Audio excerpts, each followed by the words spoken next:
Capítulo 9. Questão da pólvora. Só faltava tratar da questão da pólvora. Esperava o público com ansiedade esta decisão final. Dados o volume do projétil e o comprimento do canhão, qual seria a quantidade de pólvora necessária para produzir a impulsão? Aquele agente temível, de que o homem, todavia, conseguiu dominar e dirigir os efeitos, ia ser chamado a desempenhar o seu papel habitual, mas em proporções nunca usadas. É geralmente acreditado, e disse vulgarmente, que a pólvora foi inventada no século XIV, pelo monge Schwartz, que pagou com a vida a grande descoberta que fizera. Mas na atualidade quase que se pode dar como provado que esta história merece ser classificada a par de muitas outras lendas da Idade Média. A pólvora ninguém a inventou, deriva diretamente dos fogos gregos, como ela compostos de enxofre e de salitre.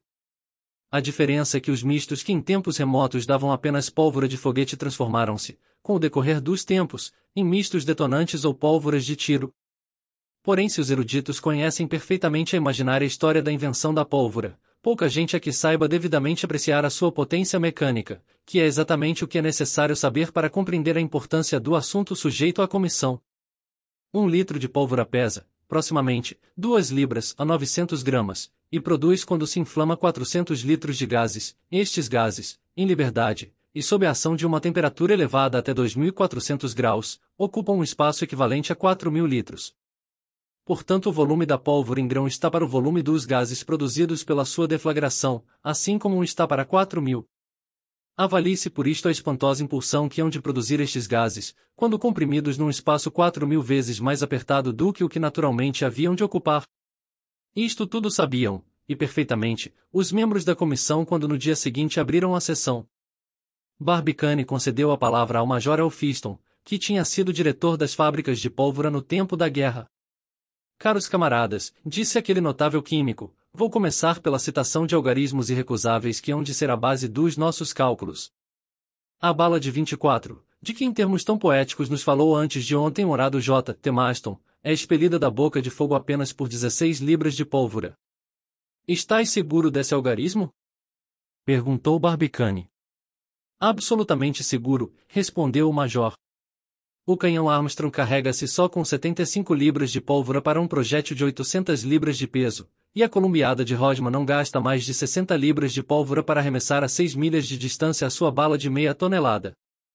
São factos que não podem ter contestação, porque eu próprio tomei nota deles nas atas da comissão de artilharia. Muito bem, respondeu o general. Ora, pois. Prosseguiu o major.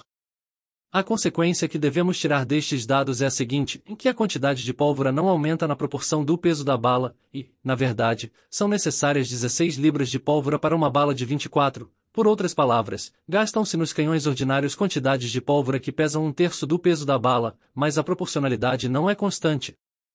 Se fizéssemos o cálculo, havíamos de reconhecer que para a bala de meia tonelada, o peso da pólvora necessária, que se reduz a 60 libras apenas, seria, segundo a proporção, de 333 libras.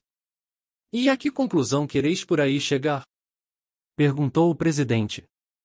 Levando essa teoria até aos seus últimos limites, meu caro major, disse J. T. Maston, a vez de chegar à seguinte conclusão final, em que, se pode dispensar a pólvora, toda vez que a bala exceda um certo peso. O nosso Maston é sempre faceto, mesmo quando se trata de coisas sérias, mas esteja descansado que lhe hei de propor quantidades de pólvora, capazes de lisonjear o seu amor próprio de artilheiro.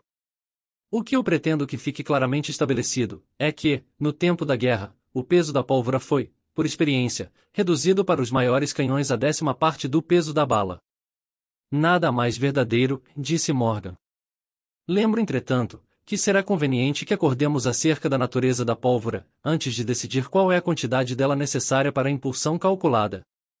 Havemos de usar da pólvora bombardeira, respondeu o major, porque a combustão total desta é mais rápida que a da pólvora miúda.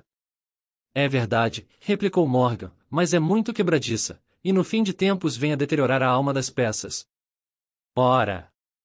Isso poderia ser um inconveniente para qualquer canhão destinado a fazer longos serviços, mas para nossa columbiada não. Perigo de explosão não temos nós que temer, o que é essencial é que a pólvora se inflame instantaneamente, para que o seu efeito mecânico seja completo. Talvez se pudesse abrir na peça mais de um ouvido, disse J. T. Maston, e assim dar fogo em muitos pontos simultaneamente.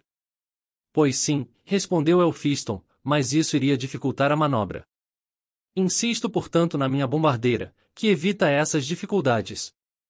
Vá, respondeu o general. Rodman, prosseguiu o major, usava para carregar a sua columbiada de uma pólvora, cujos grãos eram do tamanho de uma castanha, e fabricada com carvão de salgueiro mal torrado em caldeiras de ferro fundido. Esta pólvora era dura e luzidia, e incendiando-se na mão não deixava vestígios, continha hidrogênio e oxigênio em grandes proporções, ardia instantaneamente, e, apesar de ser muito quebradiça, não deteriorava sensivelmente as bocas de fogo. Em vista disso, respondeu J. T. Maston, parece-me que não há que hesitar, e que a escolha está de per si feita.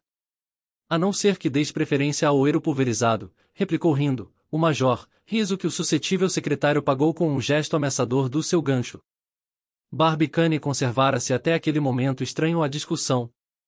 Deixava falar e ouvia. Era evidente que tinha o juízo formado acerca do assunto. Por isso limitou-se a dizer o seguinte. Em conclusão, meus amigos, que quantidade de pólvora reputais necessária? Entreolharam-se por um momento os três sócios do Gun Club. 200.000 libras, disse por fim Morgan. 500.000, replicou o major. 800.000. Exclamou J. T. Maston. Desta vez não se atreveu Elphiston a alcunhar o colega de exagerado. E com razão, que se tratava de arremessar à lua um projétil de 20.000 libras de peso, e de comunicar a este uma força inicial de 12.000 jardas por segundo. Seguiu-se portanto um momento de silêncio à tríplice proposta feita pelos três colegas. Quebrou finalmente o presidente Barbicane. Estimáveis camaradas, disse este com voz plácida, parto eu do princípio, que a resistência do nosso canhão, construído nas condições requeridas, é ilimitada. Portanto vou causar surpresa ao honrado J. T. Maston, afirmando-lhe que ainda foi tímido nos seus cálculos, e proponho que sejam duplicadas as 800.000 libras de pólvora em que falou. 1.600.000 libras. Disse J. T. Maston, dando um salto na cadeira. Nada menos. Mas, nesse caso, voltamos ao meu canhão de meia milha de comprimento. É claro, disse o major. 1.600.000 libras de pólvora, continuou o secretário da comissão, onde ocuparam um espaço igual a 22.000 pés cúbicos aproximadamente, e como o canhão em que acordastes tem um volume interno apenas igual a 54.000 pés cúbicos, há de ficar cheio até quase ao meio, sendo por esta forma a alma pequena, para que a força expulsiva dos gases imprima ao projétil impulsão bastante. E isto não tinha réplica. O que J. T. Maston dizia era pura verdade. Voltaram-se todos para Barbicane. Apesar de tudo, tornou o presidente, insisto na quantidade de pólvora que indiquei. Refleti que 1.600.000 libras de pólvora hão de transformar-se em 6 milhares de milhões de litros de gases. Ouviram bem? 6 milhares de milhões. Mas então o que se há de fazer? Perguntou o general. É muito fácil, havemos de reduzir o volume desta enorme quantidade de pólvora, sem lhe diminuir por forma alguma a potência mecânica. Bem. Mas por que meio? É o que vou dizer-vos, respondeu sem nenhum entono Barbicane. Os interlocutores devoravam-no com o olhar. Com efeito, continuou ele, nada é mais fácil do que reduzir essa massa de pólvora a um volume 4 vezes menor. Todos têm desconhecimento dessa curiosa substância que constitui os tecidos elementares dos vegetais e que se chama celulose. Ah! Interrompeu o major. Começo a compreender, meu caro Barbicane. Essa substância, disse o presidente, extrai-se no estado de perfeita pureza de diversos corpos, e principalmente do algodão, que não é senão a penugem das sementes do algodoeiro.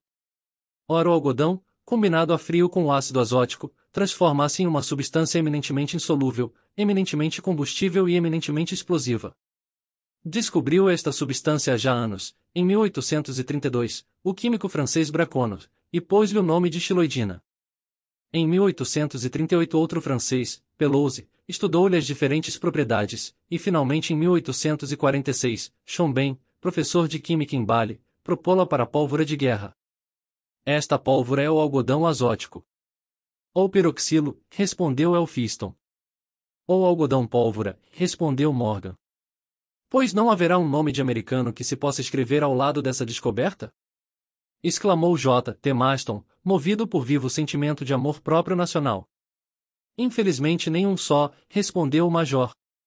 Apesar disso, continuou o presidente, por dar prazer a Maston, sempre lhe direi que pode estabelecer-se próxima relação entre os trabalhos de um nosso concidadão e o estudo da celulose, porque o colódio, que é um dos agentes principais da fotografia, não é senão peroxilo dissolvido em éter misturado com álcool, e o colódio foi descoberto por Maynard, que era então estudante de medicina em Boston. Pois então, urra! Por Maynard e pelo algodão pólvora! Exclamou o ruidoso secretário do Gun Club. Voltemos ao peroxilo, prosseguiu Barbicane.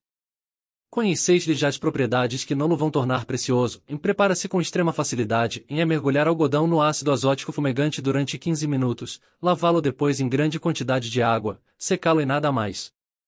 É na realidade extremamente simples, disse Morgan.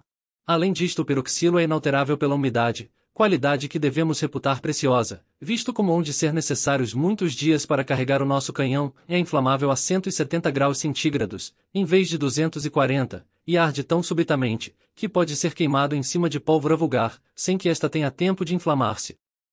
Perfeitamente, respondeu o major. Tem só um inconveniente, é caro. Isso que importa? Interrompeu J. T. Maston. Em conclusão, comunica aos projéteis velocidade 4 vezes maior que a da pólvora. Acrescentarei ainda que, misturado com 8/10 do seu peso de nitrato de potassa, ele aumenta a potência explosiva em proporção notável. E será necessário fazê-lo? Perguntou o major. Creio que não, respondeu Barbicane.